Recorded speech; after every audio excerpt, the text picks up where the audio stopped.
welcome to Schmidtless Live, the show dedicated to educating and inspiring leaders in design and technology. I'm so glad that you're here because today we're going to be talking about a subject that a lot of people struggle with or consider or struggle or both. We've got a lot to talk about today. People these days are considering moving to independent consulting, or they're considering leaving their jobs and moving to different places, or maybe they didn't have a choice and they now are in that position where they have to create their own work. So we're going to talk all about that today. If you have questions or comments, please put them into the comment section. We'll be listening as we go along. My good friend Brendon Schrader from Antenna is here today to join me. Before we get started, though, I have to do my little spiel and say we are hiring at Foundry, so foundrymakes.com/careers. So head over there and check it out. We're hiring for all sorts of amazing folks, and maybe we're looking for you. So go and check that out. I want to jump right in and introduce my friend Brendon Schrader. Brendon, how are you today? I am great. How are you? Oh, living the dream. Now I'm much better now that you're here. Thank you for having me. I appreciate it. Well, so Brendon, you're at Antenna, and you're the CEO and the co-founder of Antenna. What does Antenna do? What do you do over there? Essentially at Antenna, what we do is we provide corporations with marketing experts to help grow and build their business. Over the last 14 years now, we've built a unique model where we engage independent and contract-based marketers and help them find opportunities with clients. And we do that through 4 distinct practice areas: project-based consulting, staff augmentation, interim and fractional marketing leadership, and then we also have a direct placement business where we help clients, if they need it, to actually hire a marketer to join their team. So the makeup of our talent community is comprised of the people that we're going to talk about today, individuals who have made the choice to do some form of independent work. We happen to do that in the marketing space, but because of that talent model, over the last 14 years, I've seen a lot in terms of how independent consulting works. And when I started this firm, I started out myself as an independent consultant, and I just have a passion for helping independent workers thrive and build their practice. And I think now more than ever, with work changing how it is, a lot more people are considering this as a career path versus a temporary situation. Yeah, I want to jump right in because I find this. I do a lot of career coaching, as you know, and I find a lot of people struggling with the idea of making this move. And I think, there is this kind of psychological thing that happens with folks, which is, for example, if I was, if I was going to say, well, you can have $1 or $5, like you're going to pick the $5 and you win every time. But if you have to give up something in order to make a move, that change is really hard for people. So giving up that environment that they were in, or considering giving up the environment they were in and making that move, there's a psychological barrier there, right? I mean, is that something you've experienced where people are like, they're talking about it for years that they want to make this move and they want to do this thing, and you're like, are you anytime now? Like, like you could be working. Do you find that there's more of a psychological barrier than there is a professional barrier to this?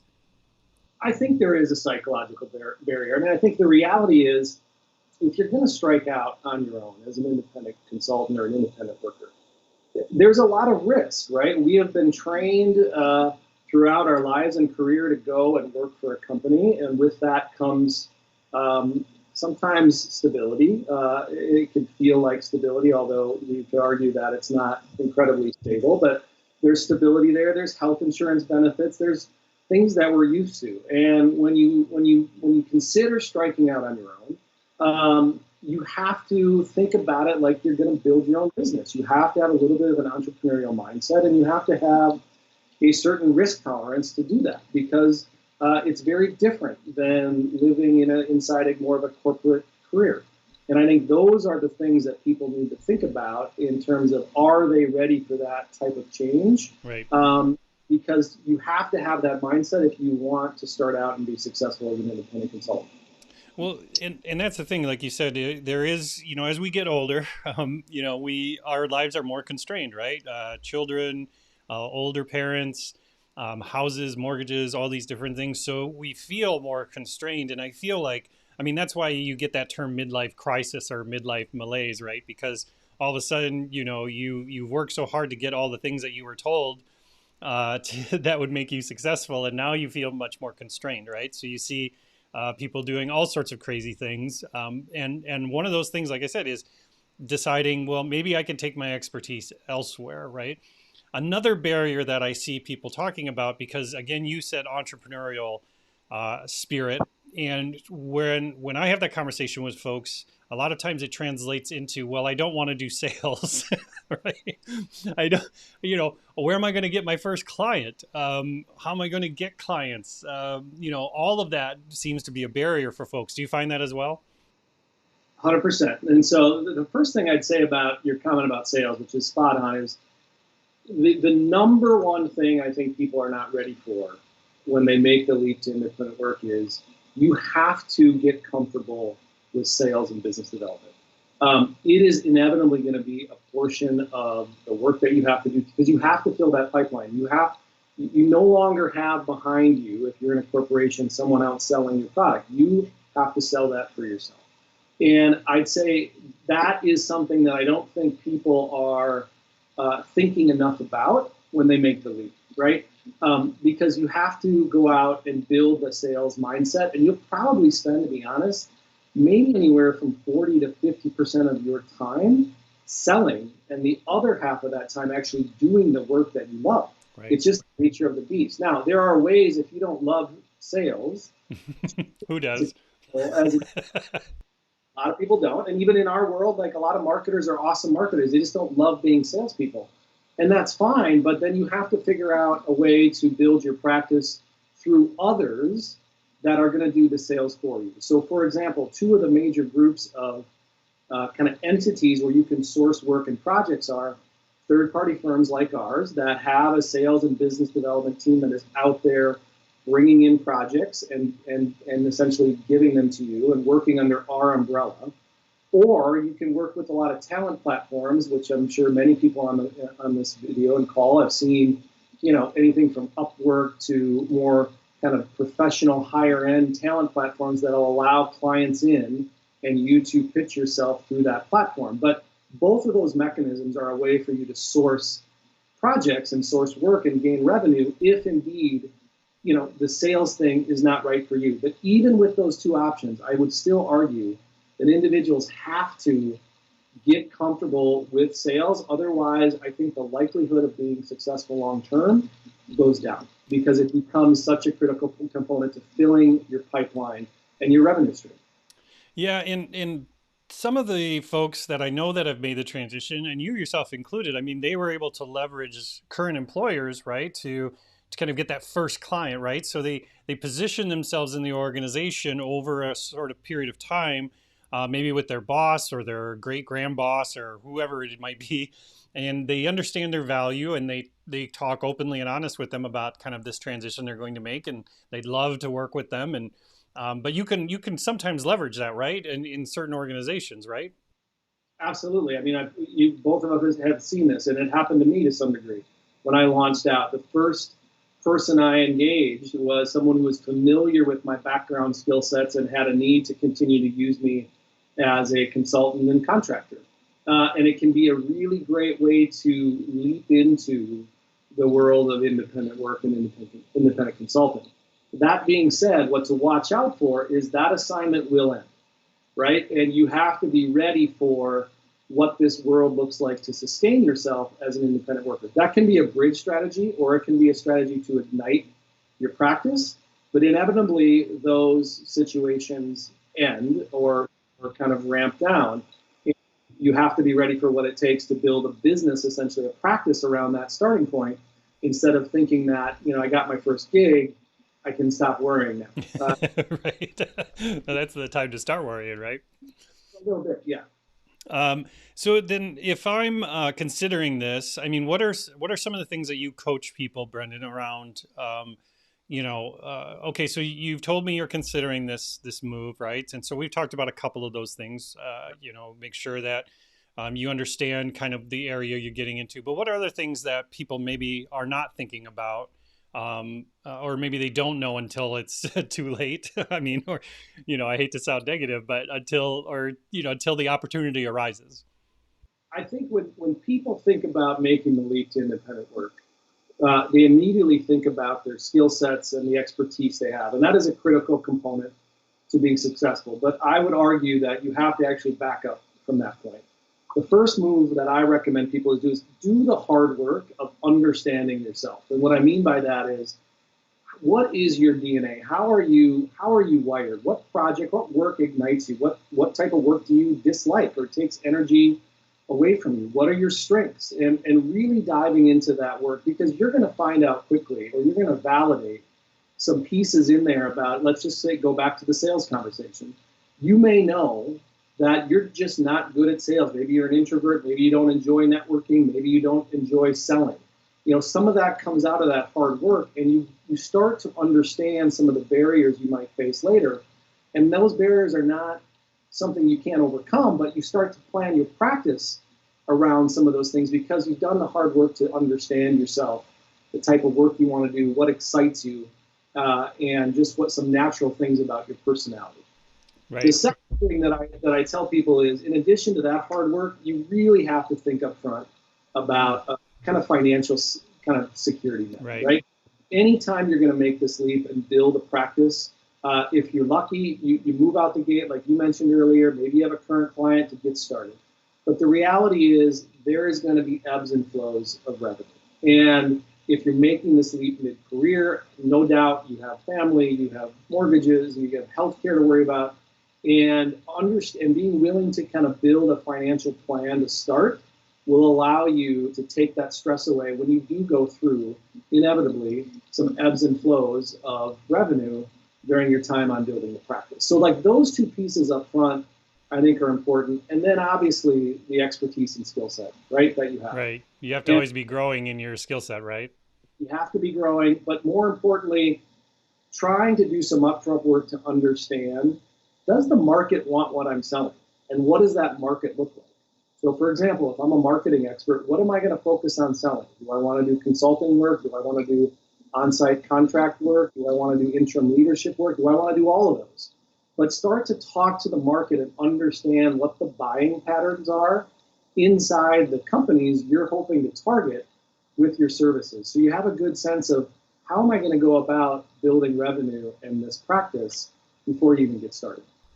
Right. And especially determining your targets or the people that you want to be doing work for is going to determine the type of work you're going to be doing, right? So, in what I've seen in consulting, you're either kind of an implementer or you're kind of a strategy person, and there's not really a lot of gray area. But in the more small to medium sized businesses, if that's your target, they're going to kind of expect you to be able to do both, and you've got to research that because those smaller medium sized businesses necessarily can't hire two different individuals, one to do implementation and one to do strategy, right? Is that something you found as well, is kind of knowing your niche?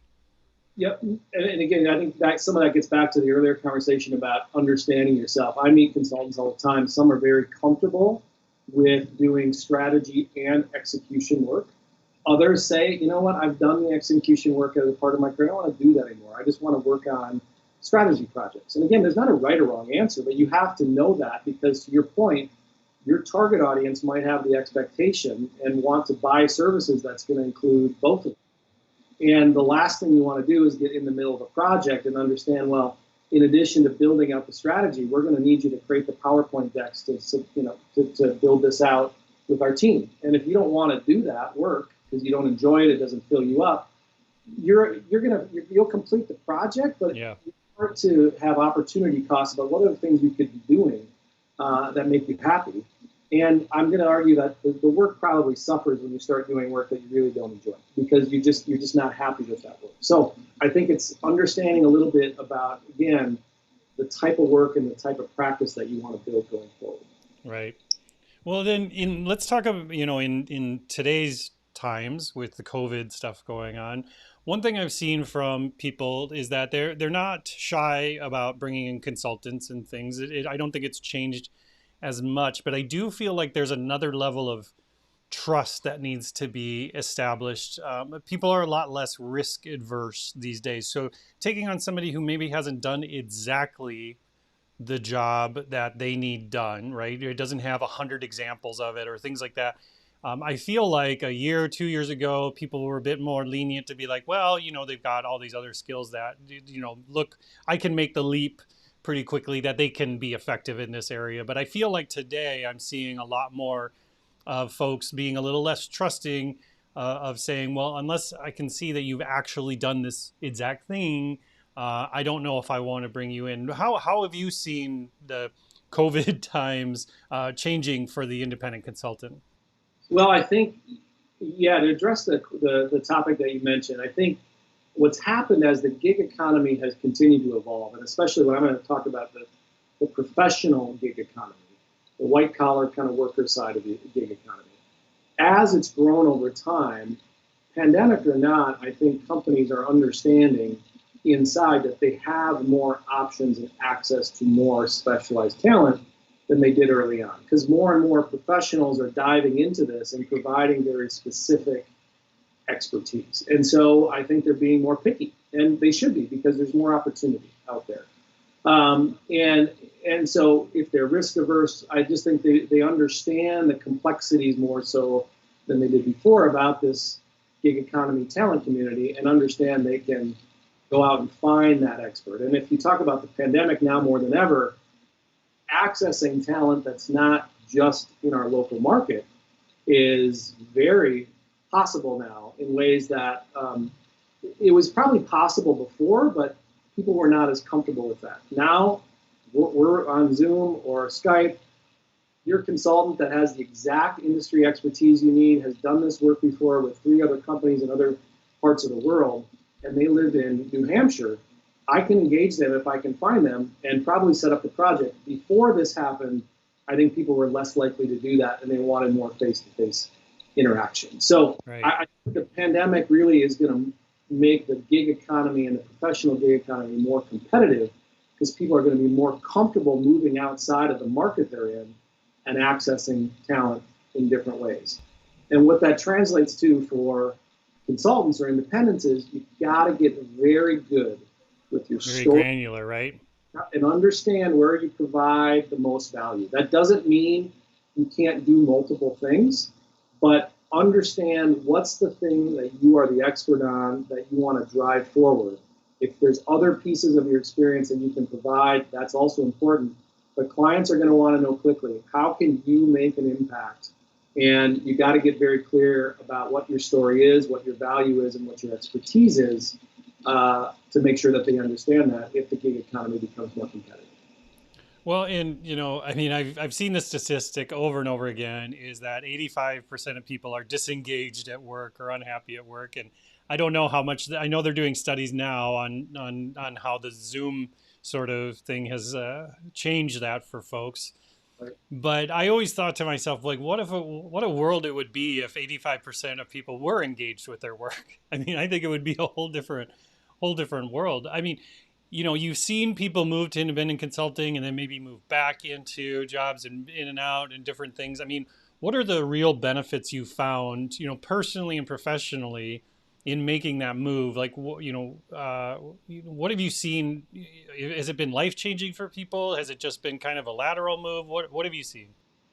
I think everybody in their career wants 3 things. They want flexibility, they want choice over the work that they do, and I think they want a sense of control over their career and their circumstances, right? And I think independent work gives people some of that, some of those things. And now with COVID and flexibility, I think after this we're going to see enormous changes in flexibility, right? It's hard to envision a world where we all of a sudden go back into a 9 to 5 structure. Some people want that, a lot of people do not. So I think flexibility has the most opportunity to be met in a post-COVID world. But choice over the type of work that you do, type of projects, things that you're passionate about, that comes with independent work, right? And so I think a lot of people make this move because of those 3 factors and because they can begin to control those pieces in a different way. If they are comfortable with the risk and the kind of the business mindset that comes into building essentially your own business from that. But I do think it's been in life changing, and I know a lot of people that have changed their life and their home life and all that because they have those three things in place through independent work. So I think it makes all the difference. Now that being said, also the point you made, which is very true, is that I see more than ever people going in and out of companies, in the Right. work for a few years, and then they go back inside a company. And I think the reason of that is that people want to be challenged and they see opportunities and they're comfortable taking those. If independent work is you up for a couple of years, maybe you find an opportunity, you work with a client, they want to bring you on board, the opportunity, the job is of interest, take it, right? Because I think what people are doing now is they're assembling experiences and less thinking about a very linear career track as they were before. And I think that's what's driving a little bit of people kind of bouncing in and out because there's Yeah. just opportunities and they can do the work that's interesting to them over time. Yeah, and I find that those folks are actually sometimes creating their own role within those organizations, which, to your point, gives you even more control over your future, right?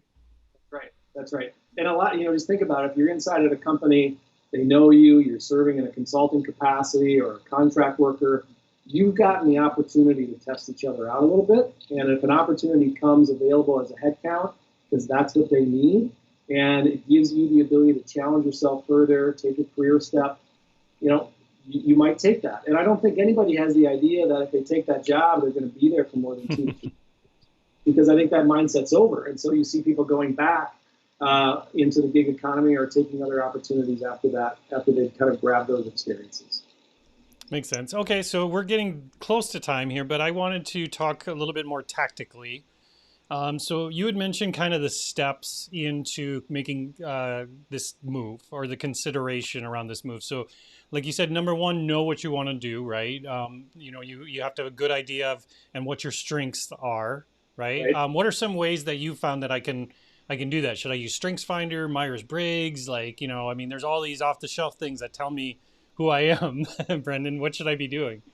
I mean, I think there is a lot of different ways that you can do that, and I think finding you can find a coach to work with. You can use some of these off the shelf. The one that I love, and it's several years old, but I stick to it because it really changed my career and my life in a big way, is a book called Standout. Standout was written by Marcus Buckingham, he was co-author of the original Strengths Finder. And what I love about Standout is it's a similar process where you go on and you take an online test, but what it does is it kicks out a report that gives you in-depth detail about some very specific nuances about your personality and tells you what to leverage and maybe what to watch out for. And that's very different than StrengthsFinder, which kind of kicked out a report that gave you some cool things, but you didn't know how to use it, right? And so Standout is what I've used, and we use it a lot inside Antenna even still. And I believe in it. You can still go to a bookstore and find it. That's an easy one.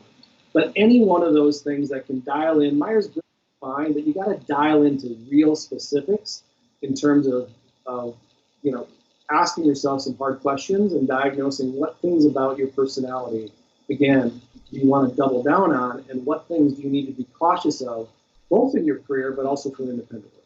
Okay, good. And so then the next thing was kind of making sure you have this financial security, right? Don't just jump off the cliff without having some sort of cushion there. I mean, I think that's pretty straightforward. What's the next thing you would suggest for somebody to do after they've got that stuff covered? I touched on this earlier, but I think it's worth mentioning again. Is just get out and understand what the market is for what you want to sell. So how do I do that? Do I just randomly message people and say like, "Would you buy my services?" There's two things you have to do. One is go into your network and try to understand if you have a hypothesis that you want to sell marketing strategy to large corporations. Go out and have some conversations with people close to you in your network and understand what are the behavior and buying patterns that are happening in that profile of client. Do they see a lot of people working on projects? Do they see a lot of independent workers around the company? Do you hear stories like, are they using the type of services that you are trying to go to market with, right? So just go out and get some intel from your network about how this is working inside the companies that they are at, right? And I think that you start to find out it might be easy to sell your services. It might be a lot harder than you thought.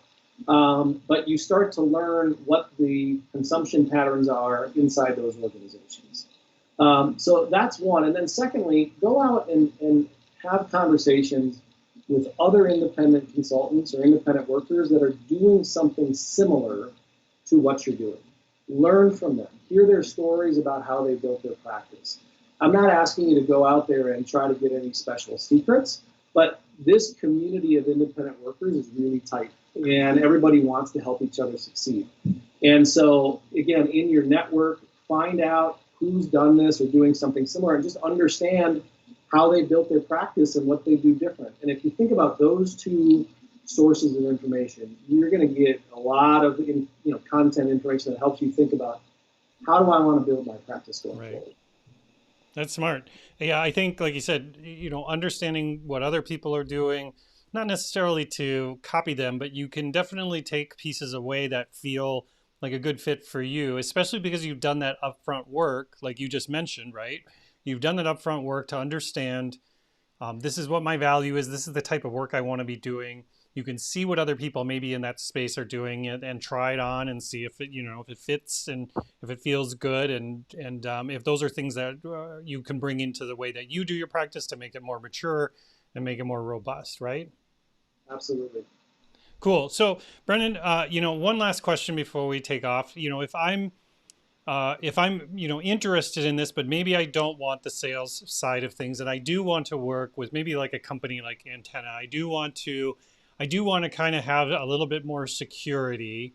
What are some of the other things I should consider if I'm leaving? Maybe is it just apples and oranges, or is it apples and apples? Am I giving up one boss for another? Um, how is that different? What would you suggest to people thinking about moving into, that managed consulting like you do? Right. I think the first thing that you should do is, if that track is something interesting, before you leave your current job, your career, go out and start having conversations with those types of firms. Do the research and look at, okay, in our market here in particular, what are the firms here that have similar service offerings that I can see myself going into, learn about them, and learn about their unique approach to this business. Because I think there's a lot of companies out there that do variations of what we're talking about today.